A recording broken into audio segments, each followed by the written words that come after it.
दुल्हा के बहिन ना पढ़े में तेज ना पढ़ावे में तेज, खाली 10 गो लइका घुमावे में तेज। खालो खालो खालो खालो ए दुल्हा दही चिउरा, खालो खालो खालो खालो ए दुल्हा दही चिउरा, खालो खालो।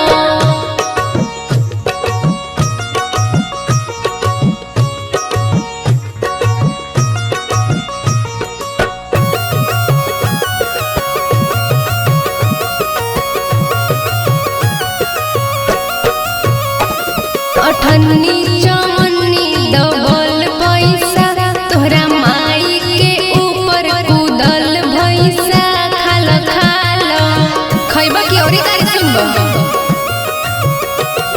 अठन्नी चवन्नी डबल